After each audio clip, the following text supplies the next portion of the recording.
y a 2 semaines, j'ai publié une petite vidéo sur le lac Agassiz. J'ai expliqué que ce lac, en se déversant brutalement dans l'océan Atlantique il y a 8200 ans, a causé une hausse de 40 cm du niveau marin. Et là, dans les commentaires, certains ont crié au mensonge, affirmant tout de suite que ce n'était pas possible, que je m'étais trompé dans mes calculs. C'est beaucoup trop, mais c'est pas possible. Bref, on reprend tout ça à tête reposée. Déjà, il faut rappeler que lorsque les calottes glaciaires du Canada et de la Scandinavie ont fondu à la fin de la glaciation, l'océan mondial s'est élevé de 120 mètres. 120 mètres! Donc ça relativise les 40 cm. Alors, notre lac faisait 163 000 km3, mais seulement 150 000 étaient au-dessus du niveau de la mer et se sont donc vraiment déversés. On peut donc faire un ordre de grandeur. Le lac faisait environ 1/8 millième de l'océan mondial et l'océan est profond en moyenne de 3200 mètres. Vous calculez, 1/8 millième de 3200 mètres, ça fait 40 cm. Et puis, franchement, si vous avez la flemme, vous faites comme tout le monde. Vous demandez à une IA. Elle vous expliquera qu'il faut diviser le volume ajouté par la surface de l'océan. Ici, on a donc 150 000 divisé par 361 millions et vous obtenez 41,5 cm.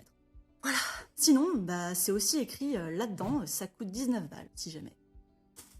En plus, je déteste les maths, mais à un point, si vous saviez. Alors vraiment...